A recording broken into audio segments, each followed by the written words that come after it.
key to reducing three putts? Spend more time practicing pace. Part 2 of The Lost Art of Putting with Karl Morris. This is Golf Smarter. Sharing stories, tips, and insights from great golf minds to help you lower your score and raise your golf IQ. Here's your host, Fred Green. Welcome to the Golf Smarter podcast, Karl. Hi, Fred. Great to be with you. Great to be with you, too. Where in the world are you? I'm in a place called Warrington. It's just outside Manchester, in the kind of middle part of the UK. It's where we collect all the rain for the rest of the country, and then we send it out from there. Is it rain all the time, all year long? We get about 3 days in summer every 2 years that it doesn't rain. So no, in fairness, it's not been too bad so far this year. And we had a great summer last year. But there's a sort of standing joke in the UK that Manchester's the rain centre of the country. So we always Brits, wherever they are in the world, the first thing they always talk about is the weather. So I've just carried on that tradition for you. But is the temperature very greatly between summer and winter, or is it pretty much even all year long? No, it varies a lot. I mean, we can get some pretty cold winters. You'll get -4, 5, 6 degrees in the winter time, Mm-hmm. and last year in the summertime we got up into the mid-30s, which it's pretty warm. There was, funnily enough, a guy at the club that I coach at a few weeks ago was saying, he was saying that we had a bit of a dry spell, and he said, we need some rain. And I said, whatever you do, don't say that again, because the heavens will open for just the next 4 months, and it did. It rained for 2 weeks after he said that. So I just I'm constantly asking people not to ask for the rain, because it will arrive at some point in the UK. Yeah, we have that here in the States with baseball, and when the pitcher who's throwing to the batter, when he's having a good game, and someone says, "Hey, he's throwing a no-hitter," it's like, no, you don't want to say that. Don't say that, because the next pitch is a home run. It's out of the park. Yeah. Okay, I'm talking about things you probably have no idea what I'm talking about. I apologize. I've never understood baseball. It probably makes as much sense to me as cricket would to you. So we're probably better avoiding both those sports. Yeah, but when you say cricket, I'm not sure you're talking about a sport or a bug. And when we say baseball, you know what we're talking about. Well, I would imagine for most Americans, the idea that you can play a game for 5 days and you don't get a result at the end of the 5 days must seem quite strange. But that's Test cricket. Well, it sends the gamblers going crazy. I mean, how do you gamble on a game like that? Oh, they find all sorts of things to gamble on now about how many no balls there are and what each batsman's going to stay in for and things like that. So they find a way of betting on it. People say to me, cricket's not interesting enough, and I say, well, they said it's not exciting enough. I said it's not meant to be. You're supposed to drift in and out of the game. It's not supposed to be exciting all the time. So it's a very acquired taste. Okay. Yeah, I'm going to pass on that one. Sorry. Is golf 12 months a year, though? I mean, obviously it can't be. How many months a year do you get to play golf? Yeah, I mean, Manchester? most of the courses will theoretically stay open for 12 months. We don't have seasons as they do in a lot of the European countries. But I would say for a lot of the time in the winter time, November through till the end of February, it's really only the real hardy golfers who go out there, and they're playing on temporary greens and the courses are saturated. So it's really probably more like an 8-month season, I would say, in the UK for a lot of places. That's still a pretty good amount of time to play. Oh yeah. Yeah, absolutely. That's good. Definitely. That's good. Well, I want to congratulate you and thank you. The reason I'm just so giddy and happy this morning is this is episode number 700 of the Golf Smarter podcast, and you are the featured guest. And I love the fact that I'm talking to somebody overseas and to prove the global nature of podcasting. I just love that. Having done my own podcast for a while, Fred, and I've not even got to 3 figures yet. That's an incredible achievement to have done 700. Well done. And just once a week. I'm not doing multiple times a week either. So Thank you. Tell me about your podcast. Yeah, it's called. If it's about golf, I don't want to hear about it, though. Yeah, it's called The Brain Booster. It's 90% about golf, but we venture into other areas as well, fitness, and we've had a few interesting people on from the world of psychology. And I'm sure, like you, Fred, it's just I just enjoy it for the sake of getting the opportunity to chat to some people who've, expertise in other fields, things that I'm not brilliant at, and just get chanced. And it's amazing how open people are, and it's just great to have a conversation with so many different people. It's just fun in itself, really. It absolutely is. I get to meet the greatest people all over the world who have the same passion that I do, and that is to play golf, to be outside, to enjoy golf, and hopefully to improve. Yeah, absolutely. So we spoke our last episode with Gary, and you guys co-wrote a book together that's called The Lost Art of Putting, introducing the 6 putting principles, the 6... Fred, do that again. Okay. The Lost Art of Putting, introducing the 6 putting performance principles. It's easy for you to say. We made the title difficult, Fred, so people would remember it. Peter Piper picked a peck of pickle peppers. Yeah, exactly. And we got a lot into it, but there's definitely more that we want to cover. Tell me what your approach was to this and what your relationship is with Gary, and how you guys co-worked on this to both add your own perspective. Yeah, I mean, we've probably known each other maybe 20 years or so, but not really knew that we knew each other, if that made sense. That we were both out on the European tour. Gary was out coaching, and our paths had crossed a little bit in that time. But a few years ago, we got introduced to each other on a more sort of formal basis by one of the TrackMan guys, and we got talking, and we just seemed to share a lot of ideas. And cut a very, very long story short, we started to do putting clinics up at Archerfield, which I'm sure Gary's mentioned. It's just one of the most beautiful locations anywhere on the planet. It really is a wonderful place, and I love any excuse for going up there, Fred, to be honest. And we started to do the putting clinics, and really got some interesting results because, first of all, people were surprised when they came to the putting clinics because we never ever mentioned how you're gripping the club or how we think you should move the putter or technique or anything like that. And we over and over again, we had what we call light bulb moments with a lot of people, and the sort of liberation to get back to creating putts again, and the pure joy of enjoying being on the green for its own sake. And we both said, there must be a book in this somewhere. And we sat down and we put a few ideas down. And really, the book was more just to clarify our own ideas and our own thoughts. And we put the book together and released it. And it's been incredible, really, the sort of response we've had with it. It's been number 1 on Amazon for a while, and a lot of tour players have read it, and we've just had some really good feedback from all manner of golfers. And I think the exciting thing is that a lot of people seem to, which was our intention, they've read the putting book, but they realise the principles apply through the whole game. It's not just on the greens. Right. Exactly. There's a lot of mental stuff that you need to gather in. I'm curious, though, why you would call it the lost art of putting.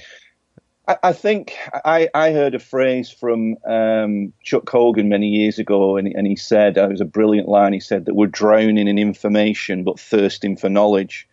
And, I think in this modern world, with YouTube and technology, there is so much technical information knocking around, and I think a lot of people are just getting lost in all that technical advice of what they should be doing from a technique perspective.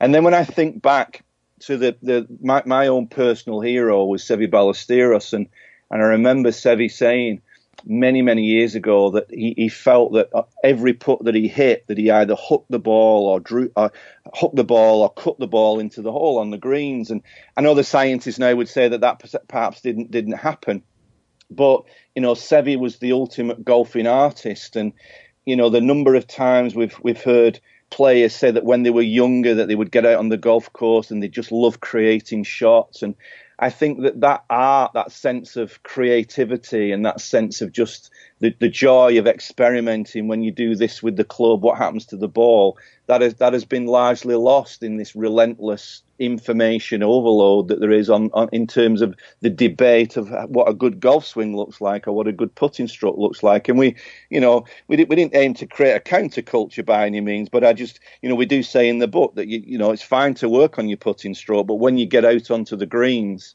it's certainly in a tournament and you're playing in your club medals and things like that. Good luck if you're thinking about your technique in those situations, because our experience is that's not the most effective thing to do. Science would back us up on that. To be in a much more right brain, creative mindset when you're actually playing golf for us is the way to get a lot closer to your own true potential. Mm-hmm. So, do you think that? Not whether it's perceived or not, but your intent on that title, was it a threat or a suggestion? It was a suggestion. Okay. It was a suggestion that we just felt there's probably a lot of people out there who are really keen, as you said before, really keen on improving the game, but they just maybe they've tried the technical route and they've gone down that route, maybe had lessons from multiple coaches, and we say in the book, Red, if whatever you're doing at golf is working, we would never tell anybody to change that. And some people, are more kind of analytical and they do get success from going down that route. But if you feel as though you've hit a brick wall, come and explore the other side and come and explore what can happen when you focus a little bit more on what the golf ball needs to do rather than what you need to do. Mm-hmm. And I was fascinated by the way you opened the book. Chapter 1 is, what is your story? So you're not even talking about putting yet. You're not even talking about anything mechanical, physical, things like that. Tell me about why that was of interest to you to start with. What is your story? Yeah. Probably the most, if somebody said to me, what's the most influential book that you've ever read in your life, it would, without hesitation, I'd say it's a book called Redirect by a guy called Timothy Wilson. And the subtitle of the book is The Stories That We Live By. And the basic premise of the book is that we're all just a bunch of stories. Basically, we are a collection of stories that we tell about ourselves, the sort of narrative that we give about our capabilities and our abilities and things like that. And, I think putting's a great example that, people almost love to talk about how much they're struggling on the greens and how bad they are with the putt and things like that. And the story grows stronger and stronger and stronger. So it becomes a kind of self-identity. And I think in the book, I'm sure in the book we relate to, it's that long ago, I can't even remember what the hell I wrote most of the time now. But but I'm sure in the book, because I always tell this story, that it's a great one from, I heard about Harvey Penick, his two most famous pupils, Tom Kite and Ben Crenshaw. I believe they went out onto the PGA Tour at the same time. And I believe the story goes that Tom Kite asked Mr. Penick if there was one single piece of advice you'd give us, Mr. Penick, to be successful, what would it be? And he looked at them both and said, make sure you go to dinner with good putters. And what seems a very trite throwaway comment has absolute genius in it, because Harvey Penick was wise enough to know that, misery loves company, and the story about being poor on the greens can really become a monument tied around your neck that you start to believe, and that becomes your reality because you've heard it, you've repeated it so many times. So we ask people to begin to think, what is your putting story? What is the way that you talk about your ability? What is the way that you react to missed putts? Because if your narrative is that you're poor on the greens, it's kind of like a part of your brain is always looking for evidence to support that. So the first 3 putts of the day just confirms your existing story. So we believe that it's pointless looking at technical information if you're not aware of your story and the power that currently will have over you. It's interesting because, in all actuality, Gary closed our conversation with the Harvey Penick story. So it clearly, Sorry. It clearly made no apologies. It clearly made an impression on both of you that it's that powerful, and it's really that good of a story to repeat to people, to get that into a mindset. I actually love it. It's like, hang out with the people that are good. Yeah. You don't want to, as you said, don't go to the pity party, right? Yeah, talk about possibility. We make clear in the book that you can't just change your story by closing your eyes one day and chanting that you're a wonderful putter. Much as you might want to try that, it's not particularly effective. What you can do though is begin to change the narrative of the story and open up the idea of possible. I know you had Fred Shoemaker on your show, and a huge influence for me. And Fred talked about the art of the possible, and I think it's just a wonderful question that you can ask yourself when you walk onto the first green. Is it possible that I could hold this putt? And well, the answer is yes. It's possible only runs out when you stop asking the right questions. Yeah. Fred Shoemaker, one of the greats, one of the all-time greats, and a hard one to get. So the fact that our Golf Smarter Mulligans, our sister podcast, I was just able to release a couple of episodes with Fred Shoemaker, and it's always a joy to bring him back because he's such a special teacher. Yes, he is a very, very insightful man. As I say, a big influence. I did Fred's school 20-odd years ago in Carmel, and the things that I learned way back then have crystallized into an awful lot of the content in The Lost Art of Putting. I would put squarely down to Fred's influence 20 years ago. That's amazing. Hey, we're going to take a short time out. We'll be right back, talk more about this. The book is The Lost Art of Putting. We covered a lot with Gary last time about things in the book, but he didn't. We didn't go into green reading and the visualization as much as I would like to. So why don't we pick it up there and talk about your theories and your teachings on green reading? Yeah, I mean, a big theme in the book, Fred, is the concept of pace. Everybody knows that to hole a putt, you've got to get two things right. Obviously, line and pace are the two components. But then we asked the question: if there was one of the two that's slightly more important, certainly once you get outside 5 or 6 feet, which would it be? And almost any group of golfers that we asked that question will say it's pace. And it was so great. And then we said, well, what do you spend most of your time working on? And when they start to think about it, virtually every putting gadget, and I would say most putting instruction, is geared to line. All the lines on the ball, the lines on the putter, the chalk lines, the mirrors, all those kind of things. But when you actually look at the importance of pace, there's a concept that we talk about in the book called the effective hole size. And basically, relative to pace, the actual size of the hole reduces dramatically relative to the pace. And roughly speaking, if you hit the ball with only enough pace to hit the ball 3 foot past the hole, the actual size of the hole is now reduced by anything up to 70%. So you get better at pace, the actual size of the hole increases in relative terms. And one image that we like people to consider is that if your pace is pretty good, you're almost at dead weight or just past the hole, you actually could, if you imagine a right to left breaking putt and 3 golf balls were tracking towards the hole at the right pace, all those 3 golf balls have a chance to fall into the hole. So one of the visual images that we ask people to consider is when you think about the line, what is it? And most people's image of the line in their brain is actually as wide as the line that they put on the golf ball. And it's very difficult to put down a tightrope. Whereas when you actually extend that and you imagine that you've got we call it the 3-ball highway. So we like to imagine that you've got 3 balls tracking towards the hole. So that's a great visual image for people to consider when they're reading the putts and seeing the mind's eye.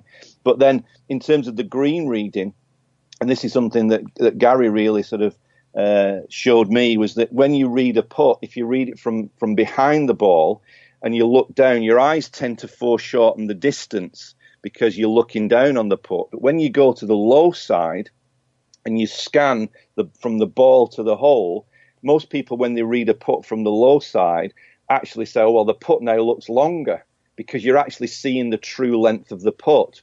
And if you think, well, an awful lot of golfers leave putts short, by reading the putt on the low side, you actually, as I say, see the true length of the putt. So our suggestion would be is that from behind the ball, you get a good impression of the line into the hole, but from the low side, you'll get a much more accurate read of the true length of the putt, and then your brain can compute the pace of the putt much better. For everyone, including myself, let's break down low side, high side, behind, in front. Let's get those terms straight so we're all on the same page here. Yeah. So if you're behind the ball, if you put the ball down on the green and you mark the ball and you've got the hole in front of you and you step back to read the putt, that would be behind the putt. Mm-hmm. If you then walk onto the green, you'll see the way that the green's shaped, and there'll always be where your putt is relative to the hole, and you can feel it with your feet. There'll be a higher side and a lower side. There'll be some kind of slope on virtually every green. And if you then pick the low side of the hole and walk to that side, try and, in your mind's eye, imagine a triangle. So you've got the ball and the hole, and you walk to the low side, and you're about the equal distance of the putt. Then you'll get a great read of the length of the putt. Fabulous. It's so interesting that you're right. All the putting aids that I've ever seen or talked about, heard about, all are about the stroke. It's all about the line and getting it online. As a matter of fact, I use a SeeMore putter, and I'm not sure if you're familiar with those, but they have what they call rifle scope technology to make sure that you are online. And it works beautifully. It's great. But it doesn't, you're right, it doesn't help me with my distance control, and that's where you don't need any training aids for that. I love that idea. Yeah, the interesting thing is, but if we really sort of home in on this 3-ball idea, that if your pace is good, that 3 balls can fit into the hole, the real massive breakthrough for a lot of golfers that we find is that, if you're better at pace, your line doesn't have to be perfect, and you'll still hole a bunch of putts. But if you're obsessed at your end of things with trying to line the ball up perfectly and line yourself up perfectly and line the putter up perfectly, we think that the more you are obsessed with line, you actually do that at a compromise to your feel for distance. Now, one interesting drill that we get players to do, and this is real radical. This is just a putting drill. I'm not saying do this on the golf course. We get them to go out and hit a bunch of random putts from sort of 10 to 20 feet. And we say, okay, the deal is here. You're not allowed to read this putt. All you've got to do, you've got to walk up to it and just see if you can feel the distance of the putt. Just work on the pace. And you know what, Freddie? It's incredible that when people are more tuned into the feel of the pace of the putt, it's almost like this supercomputer that we've got inside our head does the job of reading the line anyway. And it's amazing when you do that. It's kind of like the line takes care of itself, and then they start to judge pace much better. And if the pace is much better, I would go as far as say for most people listening to your podcast, who I would guess are probably 10 handicap or maybe more, the quickest way that you could reduce your handicap would be to sort of reduce the amount of 3 putts that you have. And you'll reduce your 3 putts not by getting better at line, but by getting better at pace. I'm just going to let that sit in for a minute. That's huge. It's huge. It's huge. Most golfers, what we've found, right, they are far better at line than they think and far worse at pace than they think. We laugh now. We'll say, and for everybody listening, you can imagine this the next time you play, and I promise this will happen. Everybody who's listening to the show, the next time you play, this will happen. Somebody will hit a putt that is on line with the hole that goes 5 feet past the hole on line. And everybody in the 4-ball will say, oh, good putt, you gave it a chance. No, you didn't, because your pace was so poor, it never had a chance to go in. But because you've knocked it past the hole, you're now bringing 3 putts into the equation. But the same group of golfers, somebody hits a putt that's kind of pretty good pace that stops 6 inches short, and they'll pull the hands will fly up and I've left another one short. Well, don't beat yourself up. If you've got it within 6 inches and your pace is within 6 inches of the hole from outside 10 feet, your pace is pretty good. And the great news is that you've got the next one is just a tap in. So the more tap-ins that you have and the less 3 putts, as I say, I would guarantee that if people worked on pace, they would transform their scoring just by that alone, by just reducing the amount of 3 putts that they have. I love that so much. Well, that's and I just have to say that's one of the new rules that I love. We leave the pin in, so the fact that if it goes 5 feet past, if it's going right over the hole, which it will, if it's going to go 5 feet past, let's leave the stick in and let it smack the stick and stop inside that 6-inch circle. Yeah, or in the hole itself. Absolutely.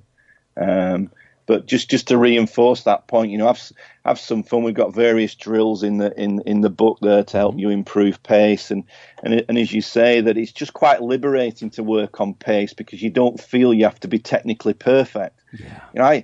I still spend a lot of time at tournaments on the European tour, and the number of times I still stand on the greens these days and shake my head and see these young guys standing there in the same spot over and over again, trying to repeat the putting stroke, sending things down a chalk line. And I just think, A, that is probably the most boring activity in human existence. But B, I'm not sure that it's actually doing an awful lot for your game.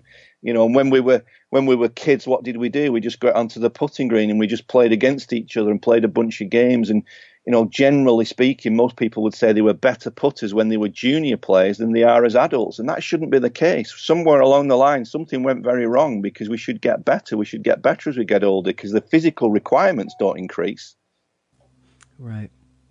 That brings in another part of the book that I wasn't planning on talking about, but it kind of leads in perfectly, and that would be visualization. Mm-hmm. And that ties into that distance control, correct? Your pace. Yeah.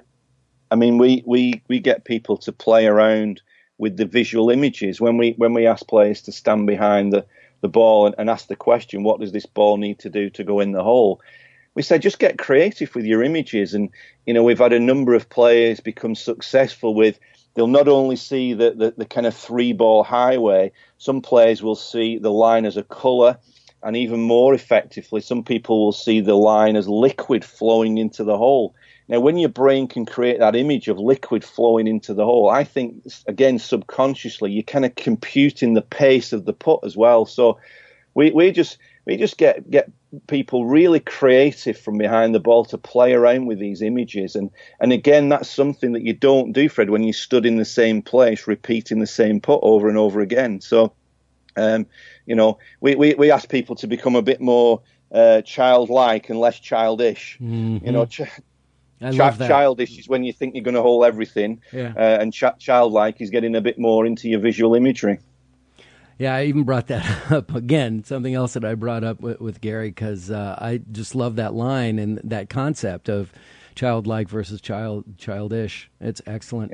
Yeah. So again, the book is The Lost Art of Putting, available on Amazon. I'm assuming it's been out for a year now, but you guys have another book coming out. Is that true? We do, yeah. We've got a new book coming out called it's called The Lost Art of Playing Golf. Oh. And it's, as you can imagine, it's a kind of follow-on from the concepts in the putting book, and we just go more into the idea of we sort of say the fundamental question maybe is wrong in golf. It's quite a controversial idea, but most golfers ask the question, what's wrong with my swing? Now, when you ask the question, what's wrong with my swing, based on somebody's opinion, there'll always be something wrong. But if I don't think that's why we need teachers. That's why we need teachers, yeah. And unfortunately, then what you tend to get is opinions of how a golf swing should look. Yeah. Whereas we think the question that we should be asking is, what's wrong with my shots? Because when you ask the question, what's wrong with my shots, they're too high, too low, too much shape from right to left, too much shape from left to right. There's an end point when you ask the question, what's wrong with my shots? Because, yes, the teacher can give great input about what you need to do, maybe to influence the path of the club or the face of the club, to influence the shape of the shot. But we say that no matter what golfer you are, after you've been playing for a while, you might not have your swing for the day, but you'll have a shot for the day. And that is really, really liberating because, it might be a bit of a slice today, or it might be a lot of a slice today. But if you've got that golf shot today, you can get around the golf course. But if you're constantly thinking that you're only going to play well when you've got this theoretical swing down, well, as most people find, that's a journey that can lead you nowhere, anything from 6 months to 60 years. And I really appreciate that you're calling it the lost art of playing golf, not the lost art of golf. Yeah, but it's about playing. playing the game, reconnecting with that part of us that took up the game in the first place. You mention it, that just that joy and pleasure of being out in beautiful environments, with your buddies and going out there. And we, again, in the new book, we've got all kind of drills there. And we've got this really radical idea, Fred, that you should practice some of your golf on the golf course. I know that sounds really a strange idea, rather than standing on a wide open field, hitting 7-irons one after another for 3 hours.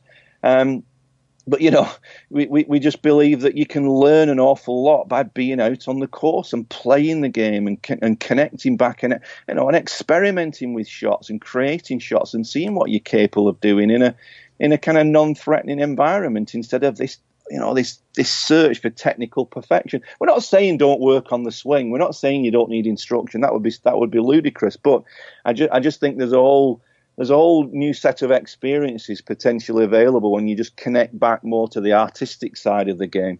Mm-hmm. Yeah, we want to fill in the blanks with the mechanics. We want to make sure, looking for perfection. I brought this up a couple episodes ago, and it's kind of looming over my head. I don't know if I did something, that radical, making a comment about consistency and the demand. Everybody going to a teacher like, I want to be more consistent. I want to be more consistent. I want more distance. I want to be more consistent. And then I watch golf on television and I see the best players in the world, and they're less inconsistent, but they are inconsistent as well. It's funny, Fred. I just recently wrote an article for a magazine in Europe called "The Myth of Consistency," and wow. Golf. Really? Yeah. Uh-oh. Yeah, here we go. Golfers need to stop thinking about the concept of consistency. It does not exist. And if you look at the best players in the world, and these are the best players on the planet, I think they average something like just under 12 greens per round in regulation. So the best players in the world miss 1 in every 3 greens. They miss 1 in every 3 fairways. Once you get outside 7 feet with a putt, best players in the world on the best greens will miss more than they'll hole. So the myth is perpetuated by TV. What you've got to remember, when you watch golf on TV, you are watching the best players having their best weeks, and the golf is filtered by the director to show the best stuff. So what you're seeing a completely unrealistic experience when you watch golf on TV. You're not seeing the guy struggling, missing the cut. You don't see a bunch of we tend not to see too many of the missed putts that are going on out there. I'm not saying the best players aren't good. They are wonderfully good golfers. But this idea that one day you'll be consistent, that's never, ever going to happen. We talk a lot. Instead of aiming for consistency, what you should be aiming for is adaptability. The idea that you can go out on the golf course and this ever-changing environment called a golf course, and you, which is ever-changing, that you have the ability to adapt to whatever you've got that day. And, sometimes it might not look particularly pretty, but you get the job done because, you're able to sort of deal with the uncertainty. One of the things that I've said to many players over the years, and they seem to quite like this mantra, is I say to them, and a lot of them write this down, say, expect nothing, deal with everything. Yeah. And, it kind of resonates with a lot of players that, the minute you start to expect that yesterday, because you played great, you're going to play great tomorrow. Well, as I say, we all know that's not the game. But when you sort of prepared to deal with whatever the game throws at you on a daily basis, then you develop adaptability and resilience. And those are great mental skills to have. Well, they're great golfing skills to have. Yeah. Actually, episode number 680 of Golf Smarter with Jeff Ritter was called Expect the World, Accept the Results. Great. Okay. So I couldn't agree more. Yeah. Well, that is, thank you for confirmation of my concept that, guy, stop asking for so much because it ain't coming. Stop beating yourself up. You're gonna hit a bunch of bad shots, and that's okay when you accept the fact that that's going to happen. Because when you accept the outcome, and as Gary's proven to me with launch monitors, you can make 2 pretty similar golf swings with path and face, and you just get one slightly out the heel and it shoots way off to the right, or you get it off the toe and it hooks over to the left. The margins are so small with golf that, you're going to hit a bunch of shots offline. But if you're prepared to deal with it and move on and then create the next one, then you open up all sorts of possibilities. Mm-hmm. Mm-hmm. And, I guess the two key words to this that we keep forgetting about is we play golf, and golf is a game. Yeah. Right? It's like play a game, and we're taking it way too seriously. It's not life and death, folks. Yeah. And I'm only talking to myself. When I say folks, I'm talking to myself right now because I beat myself up last round.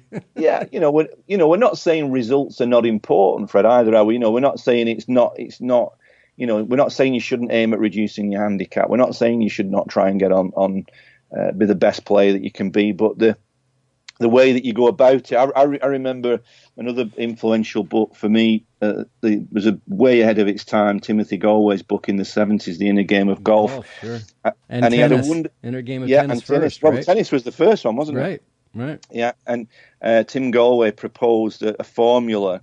He called it the performance triangle, and the idea that you've got a triangle with obviously three corners, and you've got performance, enjoyment, and learning. And he said an optimal experience comes when the triangle's in balance. So, when the triangle gets out of balance and you're focused solely on performance at the expense of enjoyment and learning, you'll probably not be nearly anywhere near your best. But when you balance the triangle up with enjoyment and learning, you actually create the conditions to be the best performance that you can possibly have. And I think we sometimes lose that if you're waiting for the golf ball to make you feel good, it can be a fair old wait. Mm. My career has been around audio and video production, and when talking to clients, we tell them about the production triangle, which is, as the client, you get three options in the production triangle, which are good, quick, and cheap, but you only get to pick two. Right. So if you wanted good and cheap, it's not going to be quick. That's brilliant. And if you want it quick and good, it ain't going to be cheap. I'm going to steal that from you, Fred. I like that. My pleasure. I've just stolen a lot of intellectual property out of you, so I appreciate the exchange. That's brilliant. Karl, again, the book is called The Lost Art of Putting, Introducing the 6 Putting Performance Principles. I did it. Thanks so much for your time, and have a wonderful rest of your summer. And looking forward to The Lost Art of Playing Golf. Yeah, we've had a lot of fun writing it, and hopefully it's going to be out in the autumn time. So, yeah, look out for that. As we will. Hey, it's time to announce the winner of our latest giveaway. This time it's a $100 Amazon gift card, courtesy of Autoslash.com. And by random selection, our winner from Temple, Texas, is Grant Fudge. Congratulations, Grant. Thank you so much for listening. I'm going to email you the information on how to secure your Amazon gift card, courtesy of our friends at Autoslash.com. Now, our next giveaway is one that, based on previous responses, I know you'll want to get your name in position to win. Up next, once again, we're giving away a brand new, customized SeeMore putter, courtesy of Jim Grunberg, Cody Hale, and everyone at SeeMorePutters.com. It's SeeMore.com. SeeMore. SeeMore Putter Company.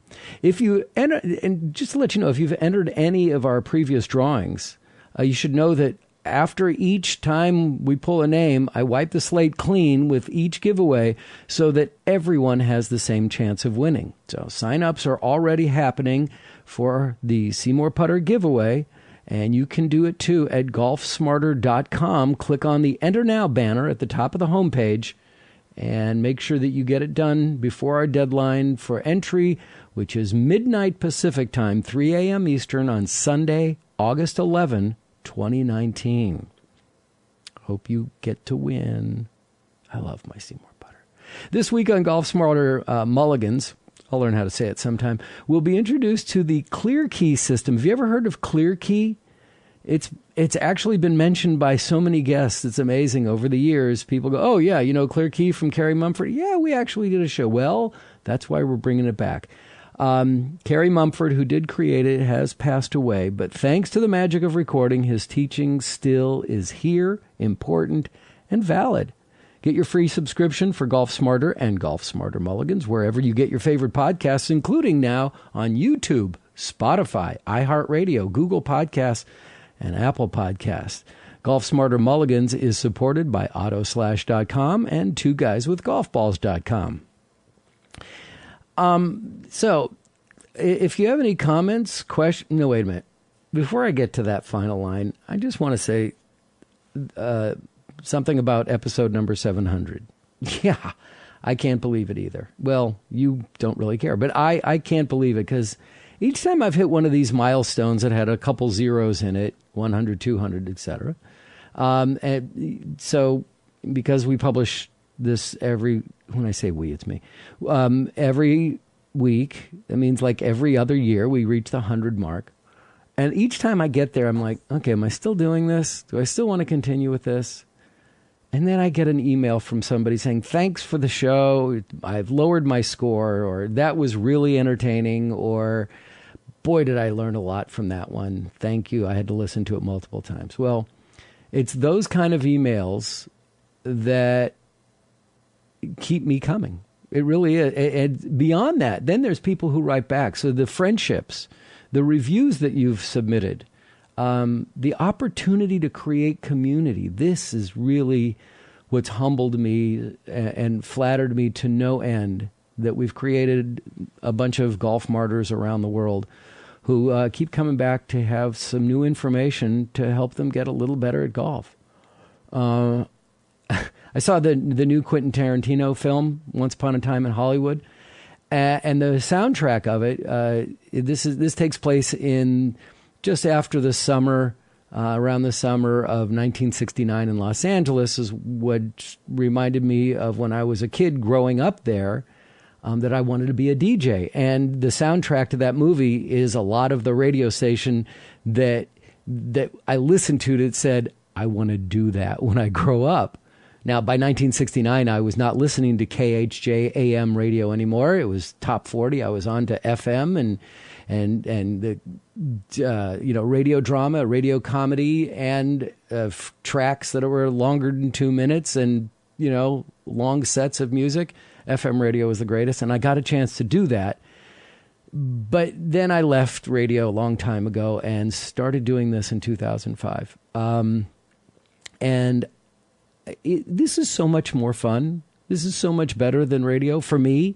Probably not as lucrative if I pursued my career in radio, and even when I had one. But I can't imagine having this kind of fun or being this passionate about a topic for this long. So basically, all this is to say thank you so much for keeping this going. It's you. And there'll be at some point I'll go, I can't do it anymore. I can't. But that's not yet. I'm going to keep going. So if you have any questions, comments, or suggestions, please click on the Hey Fred button at golfsmarter.com.